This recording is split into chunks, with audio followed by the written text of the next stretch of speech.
Este podcast tem o apoio de UBEL Verde. Bem-vindos ao Agricultar, o podcast de conversas sobre agricultura. Eu sou Isabel Martins, da Vida Rural, e hoje estamos a gravar ao vivo na Feira Nacional de Agricultura. Neste programa vamos a falar de fruticultura e, mais concretamente, da cultura do abacate. E temos convidados o agricultor João Bento, fundador da JBI Group.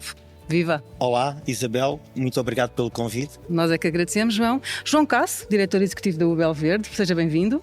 Olá, Isabel, um agradecimento à Vida Rural e um bem-aja a todos. Muito obrigada. E António Correia Nunes, consultor. Seja bem-vindo, António. Viva, Isabel, obrigado pelo convite também. Obrigada, nós é que agradecemos a vossa presença e a vossa partilha aqui de conhecimento. Vamos falar de abacate, esta cultura que está sempre muito envolta em polémica, não é? Mas faz parte, não é, dos mitos e das culturas. António, começava por si, talvez para nos traçar aqui uma pequena fotografia do setor, do crescimento nos últimos anos, o que é que ele já vale, uma pequena fotografia do setor. Enfim, é um setor relativamente novo em Portugal. Eu penso que as primeiras plantações devem ser do ano de 2010, 2011. As primeiras plantações começaram no Algarve, que tradicionalmente é uma zona onde os agricultores estão muito habituados à mudança e à adaptação, que é uma coisa que é importante referir. O Algarve começou com os vegetais, sempre teve citrinos, mas rapidamente mudaram para os berries, depois perceberam que os berries estavam a ter dificuldades com a concorrência de Marrocos, começaram à procura de outras culturas alternativas e realmente o Algarve sempre teve uma capacidade de se adaptar. Eu acho que as primeiras plantações começaram em 2010, como eu referi, em 2012, 14 já havia alguma área, arrisco-me a dizer 300, 400 hectares, se calhar o João depois pode corrigir-me. E a partir daí foi crescendo, houve aqui uma curva de aprendizagem. Eu estimo que neste momento hajam 3.000 hectares no Algarve e cerca de 1.500 fora do Algarve, portanto entre o Alentejo e a zona ali à volta de Lisboa, Palmela, Comporta, enfim, essa zona toda, e começa a haver algumas experiências mais para norte. Enfim, a área portuguesa neste momento são cerca de 4.500 hectares, a produção são 40 mil toneladas. É importante dizer que há 3 anos atrás eram 25 mil, portanto realmente os pomares começam a entrar em plena produção, o ramp-up é rápido. E a produção aumenta por isso também, e de facto acontece aqui há cerca de 4.500 hectares, há cerca de 40 mil toneladas produzidas, é provável que cresça um bocadinho mais com a área que está instalada. Há alguma ampliação de áreas que se tem vindo a verificar, é um facto, mas realmente agora também está numa altura em que estamos mais ou menos estabilizados em termos de área e eu acredito que a produção pode crescer um bocadinho mais pelo tema do ramp-up, que falámos há pouco, mas realmente depois o país tem uma dicotomia que é importa e exporta, não é? Portanto, nós produzimos para exportar fundamentalmente, mas também importamos cerca de 10 mil toneladas. E não é só para o nosso consumo, nós importamos também porque somos um bom país de exportação. São cerca de 10 mil toneladas que se importam para exportar. Portanto, o país, Portugal, além de ser um bom produtor de uma determinada janela, que é de janeiro a abril, grosso modo, consegue também fixar os seus clientes com importações de outras zonas do hemisfério que produzem noutras alturas do ano, para fornecer os mercados da Europa. É quase como um centro de produção, um centro do entreposto logístico também, que é uma coisa curiosa. Isto é uma coisa que realmente com os portos que nós temos, com o Porto de Sines fundamentalmente, consegue fazer essa gestão. Consegue-nos trazer. Então, António e Joões, faça isto que o António nos estava a dizer, portanto é esta estabilização, digamos assim, de áreas e de produções. A minha questão é, ainda há espaço para crescer mais, para novos produtores, ou já estamos numa fase madura em que já é preciso começar a selecionar muito bem os projetos que se instalam? Não, ainda há espaço, eu acredito que ainda há espaço. Eu acho que o problema, temos aqui 2 situações que têm que se resolver, que é a questão principalmente, que é a questão da água e de terreno disponível para crescer.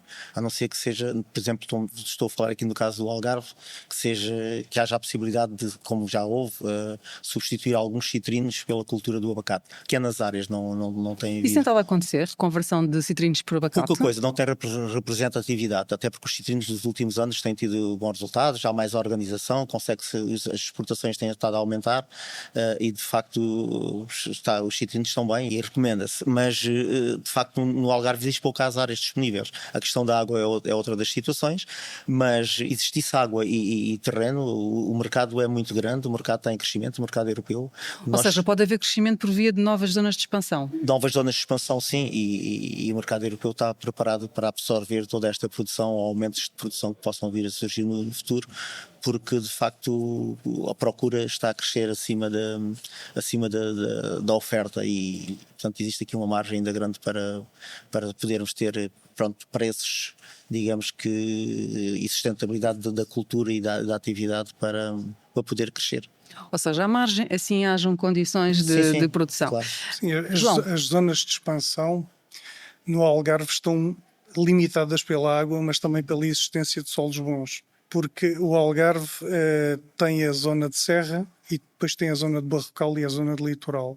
Os abacates estão na zona de barrocal e de litoral, que são os solos bons. Todas as experiências que se fizeram até hoje de levar o abacate para a zona de serra, que é a zona de xisto, terrenos com pouca capacidade de retenção de água, etc., foram experiências menos boas, para não dizer más, menos boas.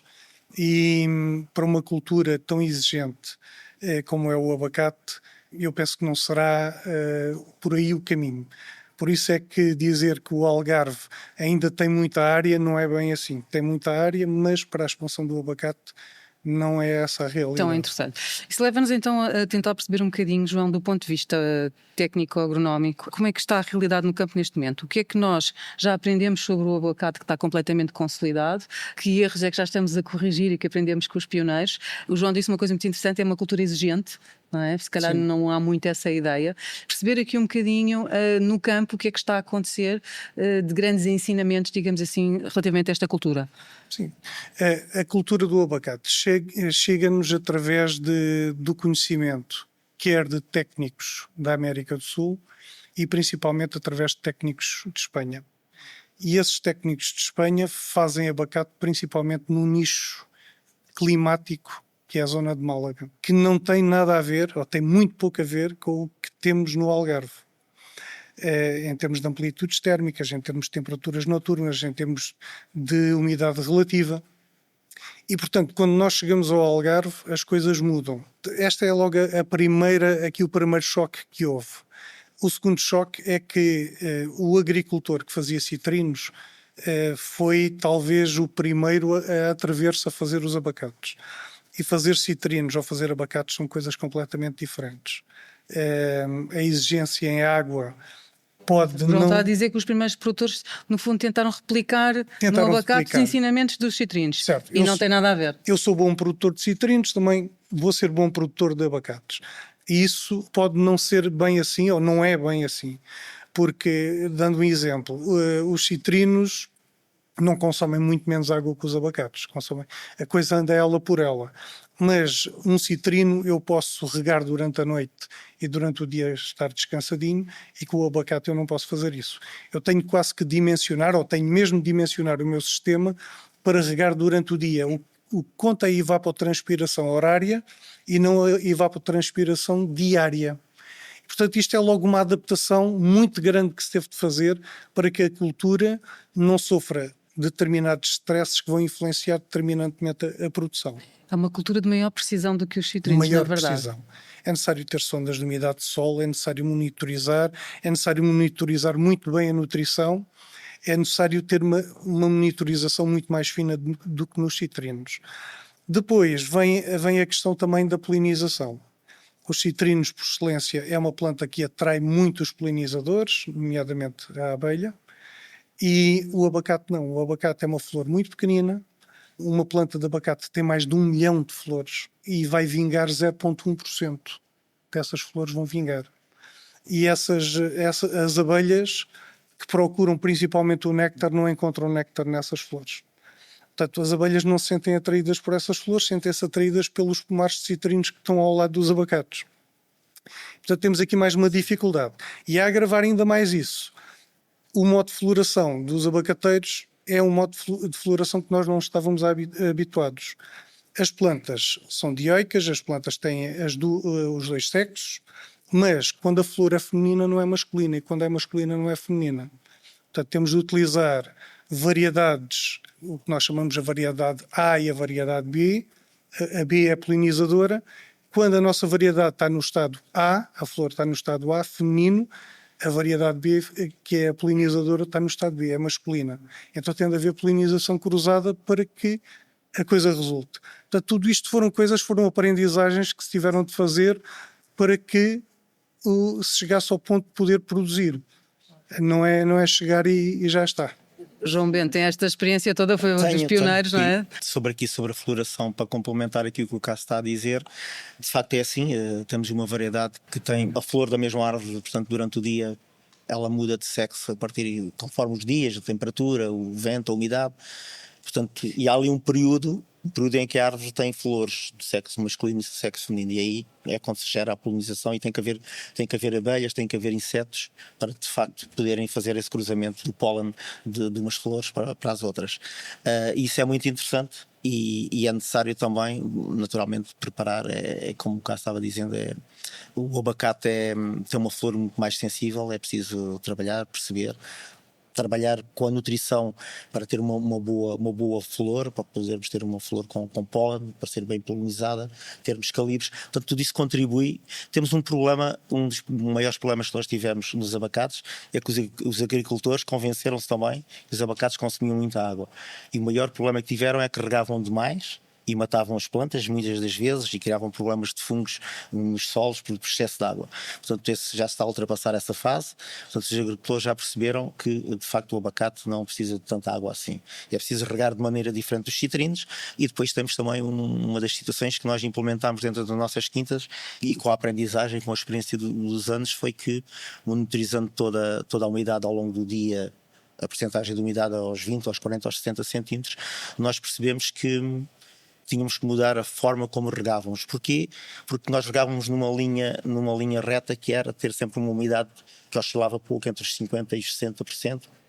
Isso que é que criava? Criava um problema que quando havia falta de água por algum motivo, alguma ruptura de alguma conduta de água, o que acontecia era que, se tivéssemos um dia ou deixar regar, as plantas estavam habituadas a estar tão confortáveis que elas, logo ao fim de algumas horas no verão, elas começavam a sentir o stress da falta de água. O que é que nós começámos a fazer? Começámos a deixar vir quase ao stress mínimo de umidade, e só aí é que regamos e levamos ao stress máximo do excesso de umidade.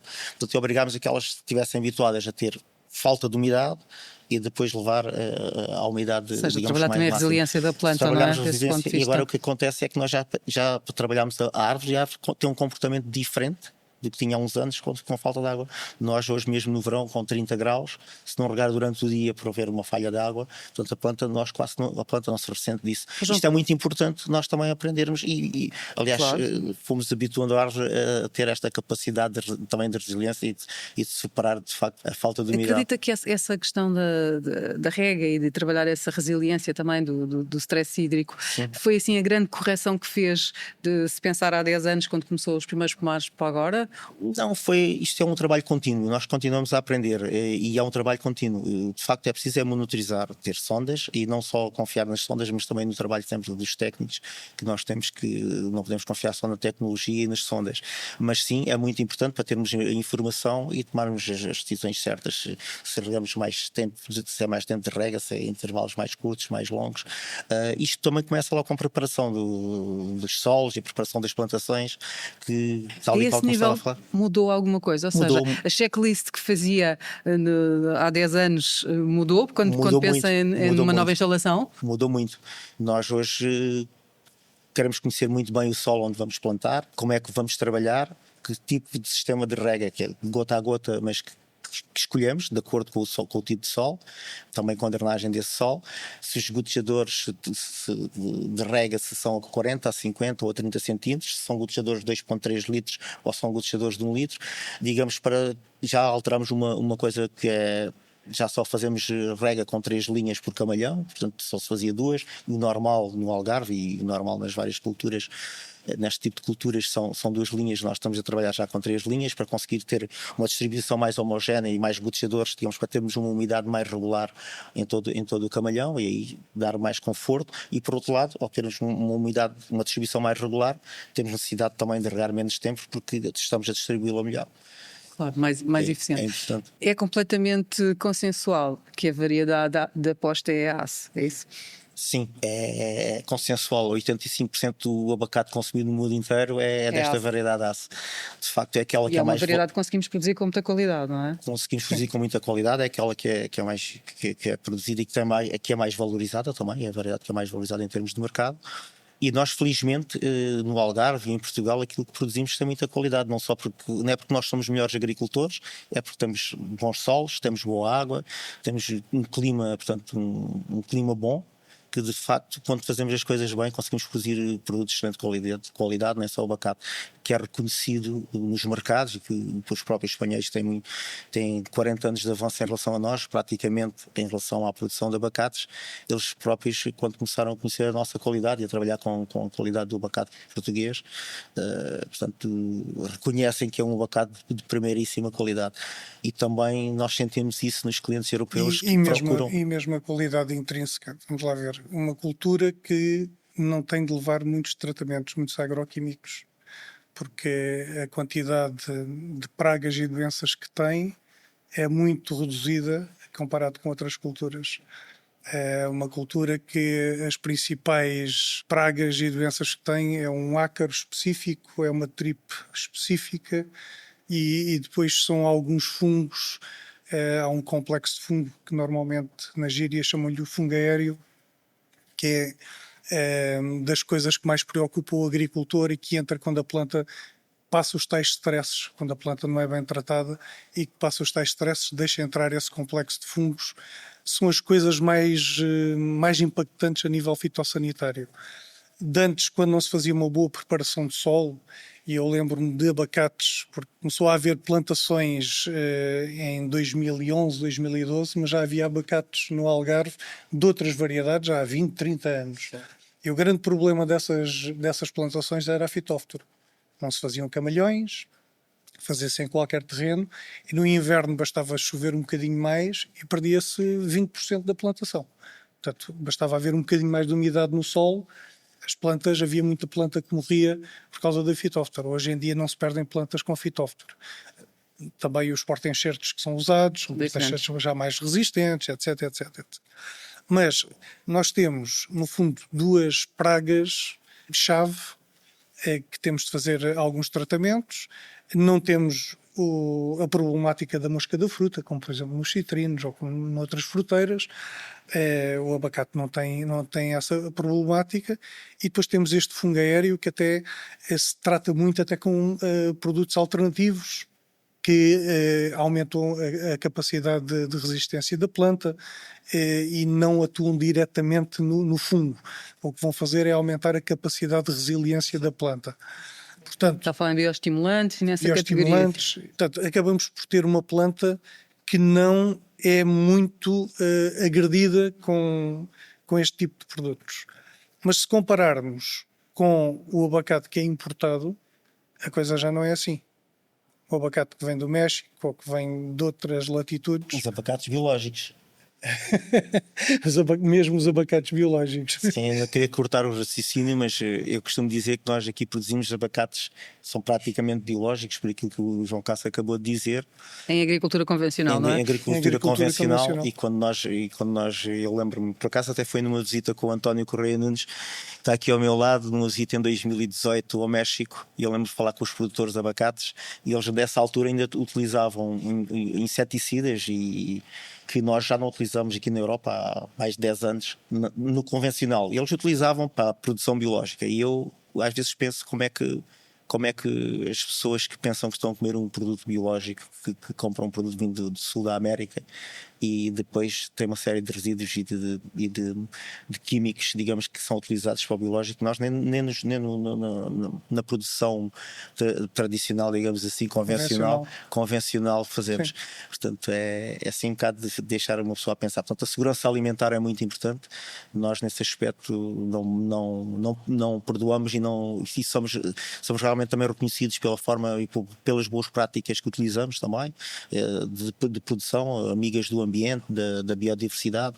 Por exemplo, nós não utilizamos herbicidas, temos o controle das infestantes, também utilizamos ovelhas para fazer o controle das infestantes, fazemos também, portanto, com outro tipo João de máquinas. Tem essas práticas quase regenerativas no seu pomar, não é? Eu acho que pode considerar a agricultura regenerativa, o que o João faz, praticamente. É. Sim, nós temos essas práticas, mas nós não fazemos por obrigação. Eu não faço isto por obrigação, nem porque é bonito, nem porque se fala hoje. Portanto, nós sempre tive, eu e a minha equipa, sempre estivemos preocupados com o ambiente, estivemos preocupados com a biodiversidade e como é que nós podemos produzir, digamos que de forma mais amiga do ambiente e protegendo de facto a biodiversidade. Nós, por exemplo, no tempo da floração, antes da floração, nós deixamos todas as infestantes crescerem de uma forma natural, abrirem as flores, portanto, ter os seus próprios insetos, criar, digamos que ali o equilíbrio entre a flora e a fauna, esses insetos que são importantes na fase de floração também das plantas e que ajudam como polinizadores. e que ajudam a polinizar também, não só as abelhas, mas são importantes.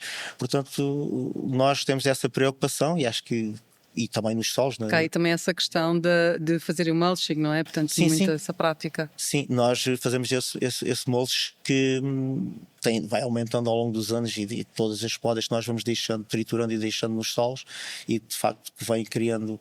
Tem vários fatores positivos, que é um dos quais é menos evaporação de água, portanto menos necessidade de rega, menos tempo de rega.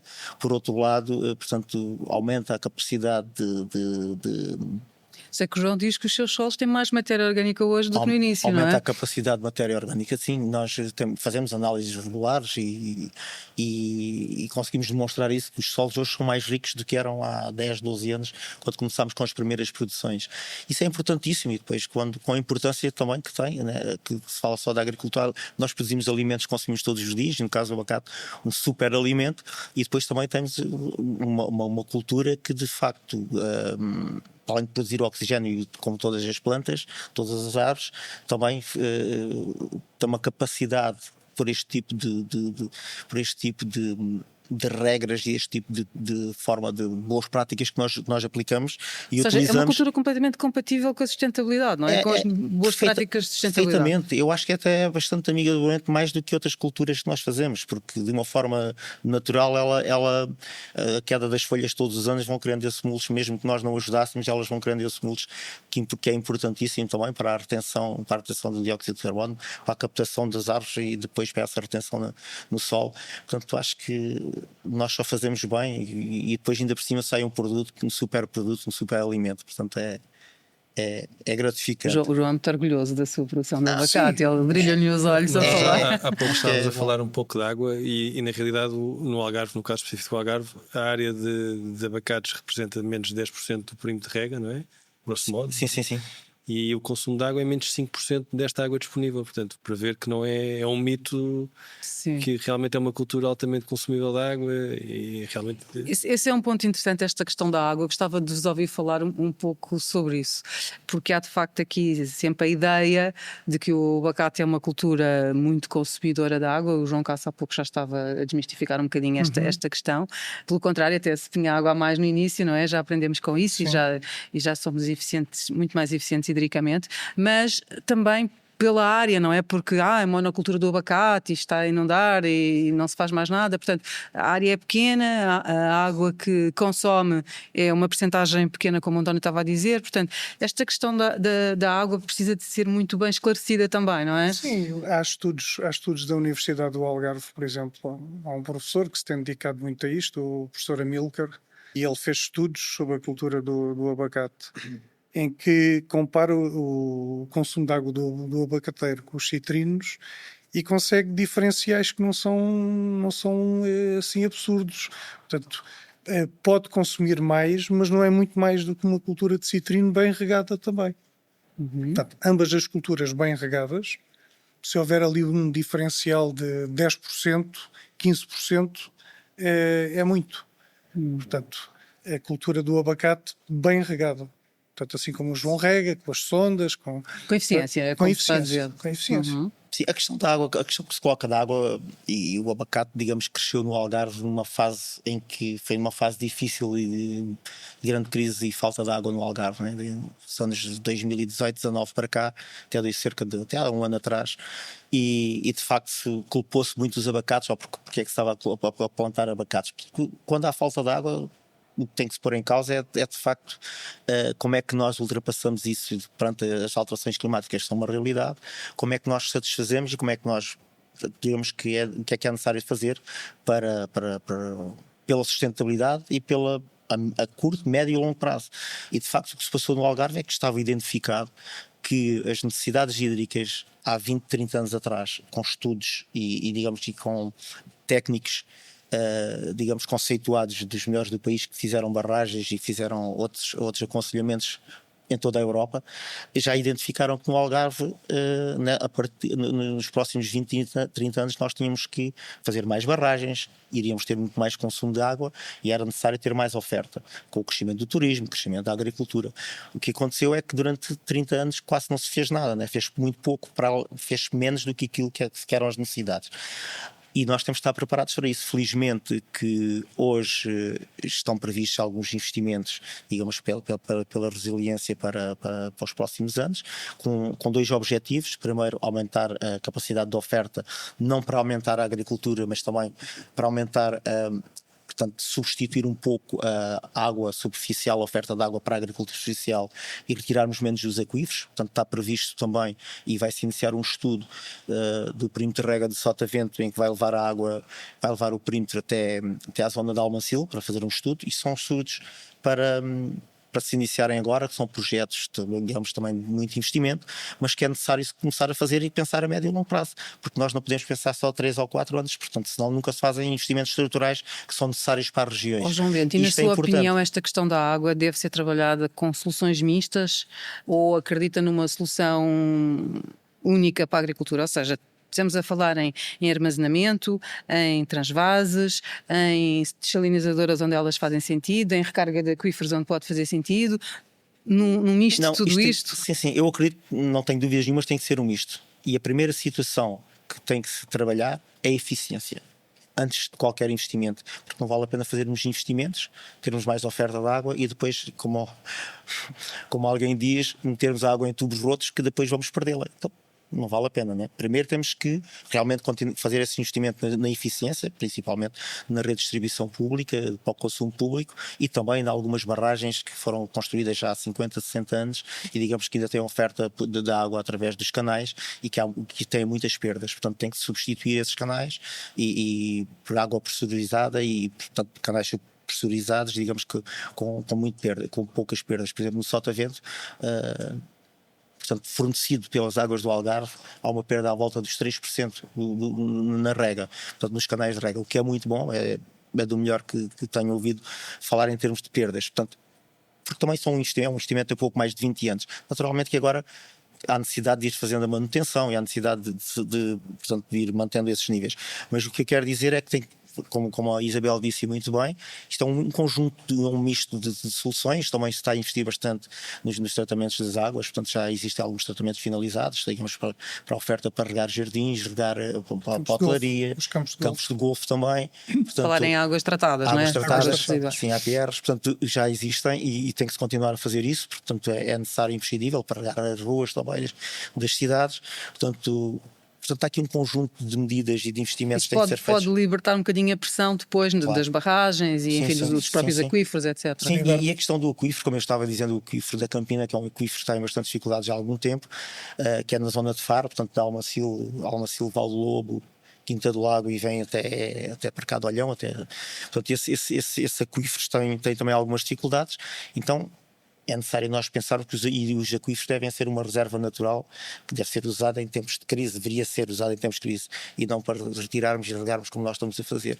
Acho que há que fazer esse investimento. Esse investimento tem essa dupla função que é, por um lado, termos essa oferta para substituir os aquíferos e retirarmos menos os aquíferos e termos aquíferos mais fortes para, em momentos de maior dificuldade, podermos realmente usá-los e com água com qualidade, que é aquilo que nós devemos proteger, porque senão qualquer dia não temos água com qualidade nos aquíferos, nem para a rega, nem para a agricultura, nem para o consumo público, como já existe agora algumas zonas aqui é muito difícil, as hectares não estão preparadas para tratar aquele tipo de água já que tem outros problemas que não tinham. É curioso que se nós formos ver, e já que estamos a falar do Algarve em específico, se nós formos ver a precipitação média nos últimos anos, a média, por exemplo, a 10 anos ou a 15 anos, ela não é muito inferior ao que foi antes.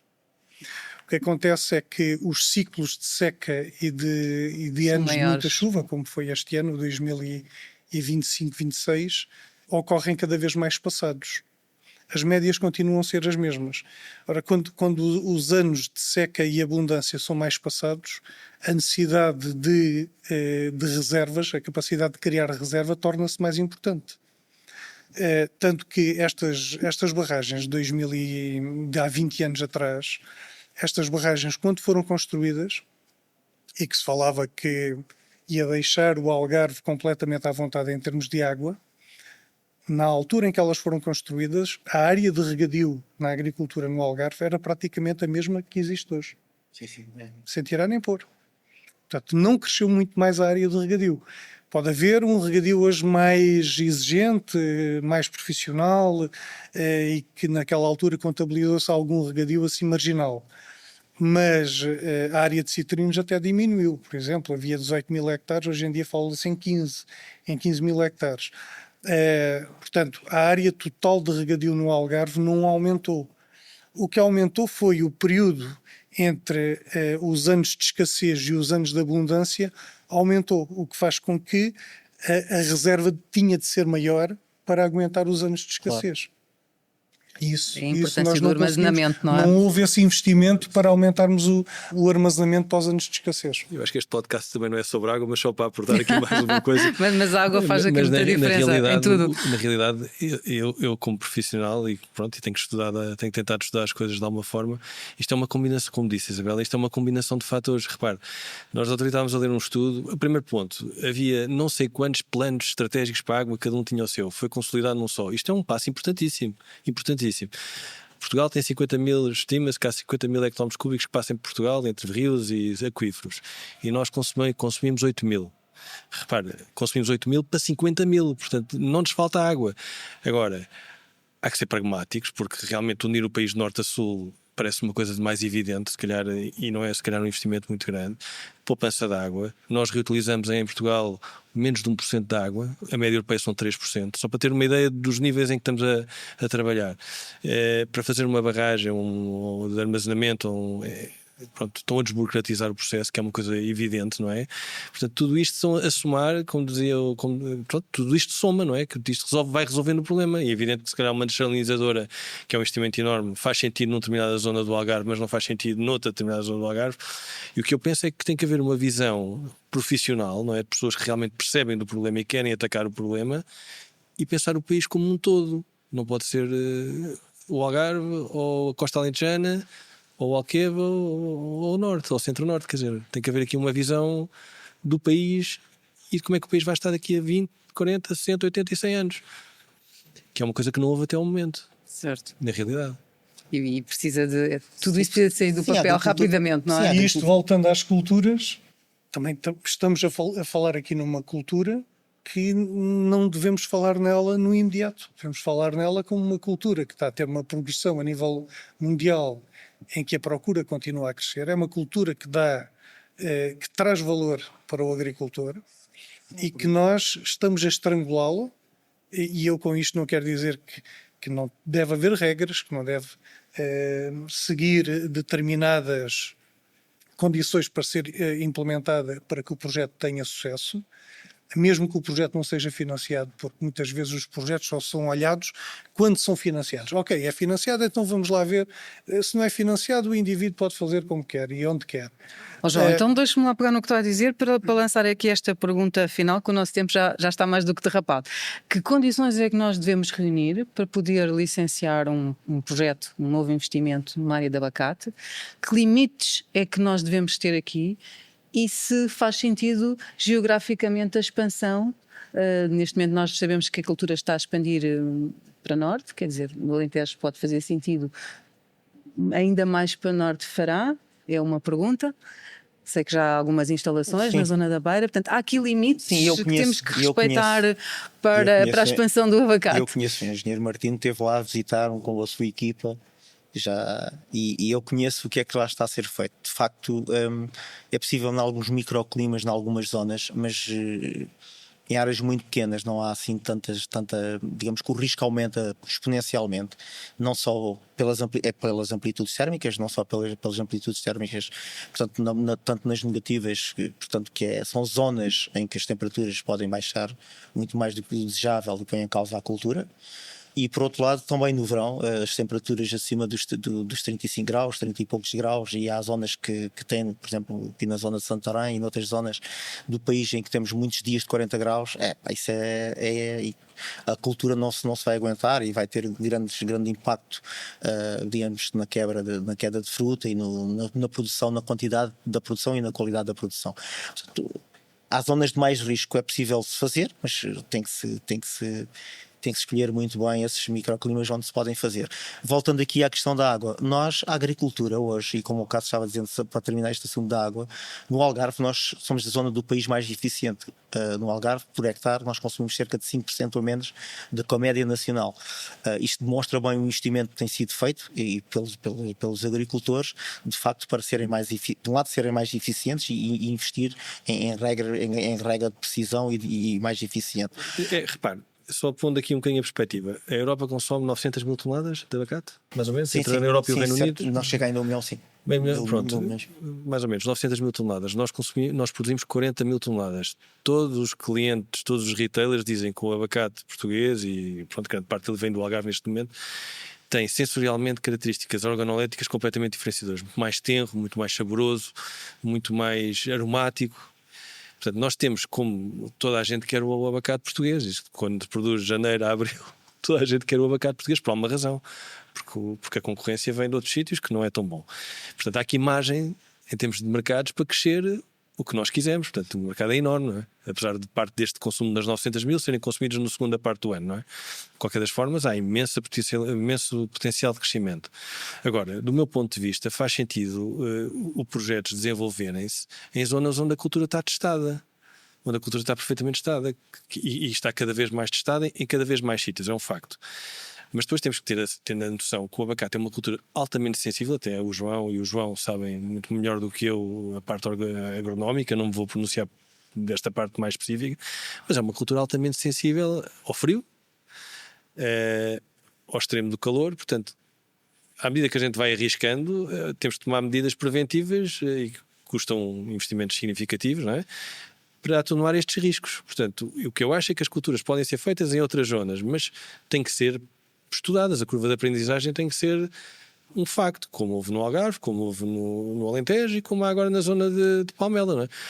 Portanto, pode-se expandir a zona de abacate, mas tem que ser estudada antes desde a minha opinião, e é uma opinião pessoal, antes que dinheiros públicos sejam investidos em zonas novas. Certo. Sim, eu quero complementar em relação a isto também, e aquilo que nós sentimos não é tanto da parte do produtor e da aprovação de um projeto que eu respeito e estou de acordo com o que o António acabou de dizer, mas nós sentimos algumas dificuldades, é por não termos também legislação que tenha legislação adaptada àquilo que são aquela realidade da agricultura hoje, de uma agricultura profissional, exportadora, que tem que ter condições sociais para as pessoas, tem que ter armazéns, que trabalha por hectare, nós necessitamos de muito mais pessoas e temos que ter as condições de facto para... Mas onde é que sente falta dessa parte legislativa? Nós sentimos, por exemplo, nas áreas que são necessárias, nas áreas que são permitidas por unidade de produção, que é muito insuficiente para termos boas condições para as pessoas, termos alojamentos não, as casas de banho, portanto, os refeitórios, termos armazéns para toda a logística. Isso é muito insuficiente. Por exemplo, as casas de rega, não se consegue ter licenças de casa de rega e hoje é necessário e importantíssimo, de facto, e nós já temos o Spring. Estamos a lutar contra isso porque é uma situação de um equipamento que é instalado para metermos os computadores que estão lá muitas vezes debaixo daquelas que são movíveis, portanto são feitos em chapa, normalmente são feitos em chapa ou em contentores, e que estão lá dezenas de milhares de euros, muitas dezenas de milhares de euros, têm que ser protegidos. Eu acho que devia ser uma obrigação de quem recebe um subsídio e quem dá o subsídio que tivesse estas condições, criasse estas condições. E o que acontece é que nós criamos as condições e estamos ilegais. E isso tem que ser revisto, tem que ser adaptado. E de facto, para nós podermos exportar, temos que ter e termos os vários. Portanto, ou seja, só para terminarmos, se pensarmos no futuro, E o mercado no futuro há aqui algumas correções a fazer. António. Eu gostava só de acrescentar uma coisa ao que disse, que é, eu acho que o investidor, o empresário, pode fazer aquilo que entender, com o risco que entender. O empresário estuda, como o João estudou, como o João Carlos estuda, como eu estudei. Temos que O João estava a questionar o investimento de dinheiros públicos em Agora, o que eu acho é experiências, que de alguma nós forma. vamos entrar num período em que vamos ter imensa competição de outros setores pelo dinheiro público e, portanto, nós temos que ter muito racional económico com o dinheiro que vamos gastar, nos investimentos que vamos gastar, que, desde o meu ponto de vista, deviam ser canalizados para investimentos estruturantes que maximizem e que multipliquem os primos de rega, que multipliquem as condições económicas para os empresários, com toda a liberdade, investirem. Não sei se me estou a fazer entender. Agora, se uma pessoa quiser plantar abacates no norte do país, eu acho que é livre de o fazer. Agora, tem que entender bem os riscos e o país tem que entender se aquilo é um recurso prioritário ou não. É a minha opinião. Portanto, eu acho que há aqui uma capacidade muito grande de investir e crescer o negócio em zonas em que está efetivamente provado que a cultura merece e tem racional económico e é competitiva à escala europeia e global. Sim. Esse racional económico pode não nos aparecer logo assim muito evidente, mas, por exemplo, se nós compararmos quem queira fazer um investimento grande, como os investimentos foram feitos no Alentejo ou na zona de Palmela, como o António estava a falar. Esses investimentos seriam impossíveis de fazer no Algarve. Mas mesmo que houvesse um terreno com a dimensão necessária, esse terreno teria custado 4, 5 vezes mais do que custou no Alentejo. E esse investimento feito no Alentejo permitiu fazer-se um investimento em Antigiada. Portanto, há aqui uma compensação. O risco está lá sempre maior. Haver geada é sempre pior do que estar numa zona onde não há geada. Isso de certeza. Depois há outras coisas, como o João estava a dizer. O abacate também não gosta de um verão quente. O valor do mercado continua a compensar. O valor do mercado, se não...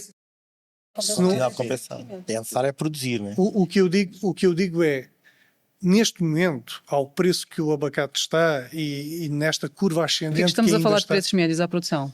Eu diria 2,5 € valores médios. Certo. Ao produtor. Mas, com este preço, na fase em que a cultura está ainda ascendente, eu acho que dá para este tipo de investimentos e para se pensar em investimentos e em retornos com os números que estão em cima da mesa.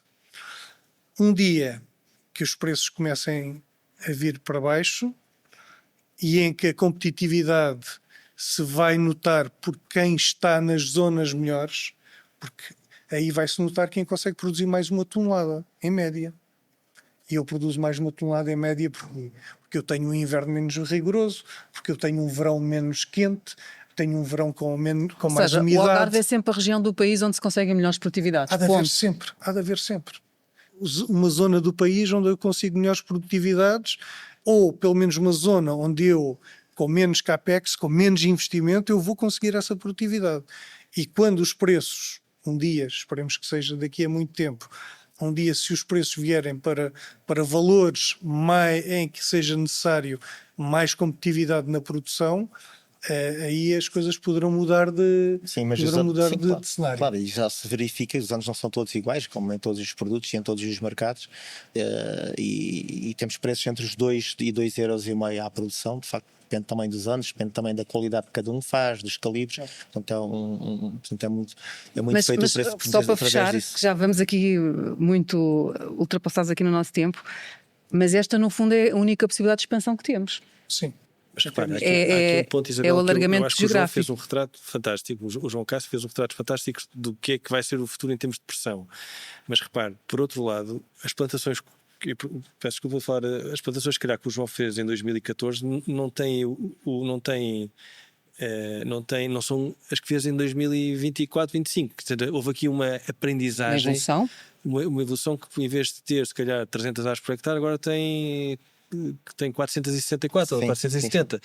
E esta curva de aprendizagem também foi aproveitada pelas outras zonas do país para fazer plantações muito mais modernas e produtivas, porque há aqui um limiar de produtividade que toda a gente vai querer pretender chegar, que é, eu arrisco-me a dizer, entre 12 e 15 toneladas por hectare. Há aqui penso que esta é uma produtividade... Sim, como 12 como média, 15 como ambição. Qual é a sua produtividade média, João? Nós andamos entre as 12 e as 13. toneladas nos pomares adultos, né? Nos pomares já em velocidade Em cruzeiro. velocidade cruzeiro. Portanto, se conseguir chegar a umas 15 toneladas por hectare, o negócio é francamente bom, mas vai um momento, como o João Cássio dizia, que vai haver pressão, e aí se calhar as zonas onde se fez menos capex, como a palavra que o João usou muito bem, vão estar em vantagem competitiva, não é?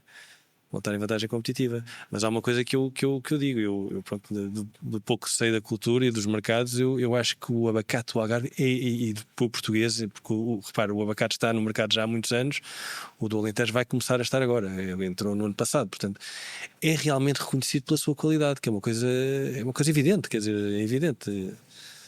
Portanto, É preciso nós em Portugal darmos mais valor àquilo que produzimos aqui, e estou a falar de grande distribuição, e de facto como existe noutros países, por exemplo em Espanha, lembro-me que há operadores em Espanha que quando existe produção que eles chamam igual entre, no caso do abacate, produção ibérica, eles não compram de outras regiões e de outros continentes.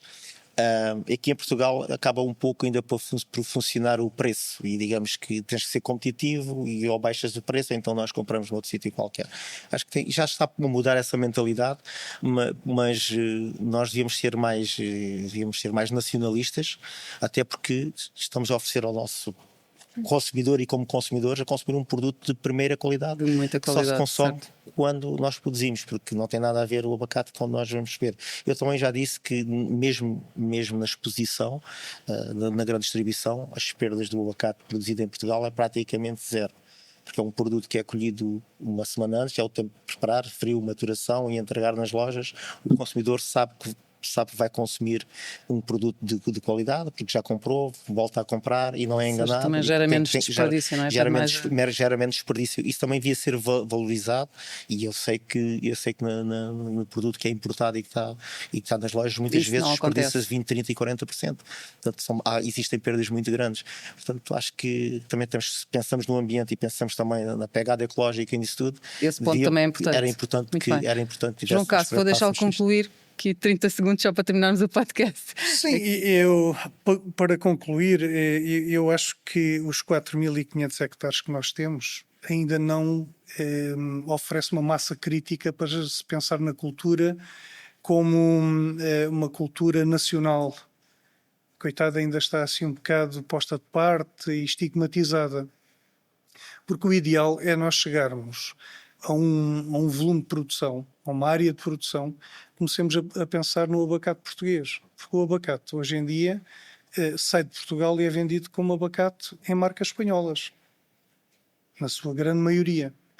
E, portanto, eu acho que será o grande passo quando nós chegarmos a uma área de produção em que possamos pensar em abacate português, aí estaremos a dar o passo que é necessário para esta cultura evoluir mais em Portugal e sermos olhados de outra forma, em termos dos produtores de abacate em Portugal, podermos ser olhados de outra forma e não termos aqueles problemas, como houve aqui há algum tempo, que o abacate nem estava na coleção das variedades nacionais. Das variedades nacionais, sim. Pensar aqui um bocadinho na qualidade do nosso abacate e como valorizá-lo ainda mais. Foi aqui um bom fecho para aqui o nosso podcast.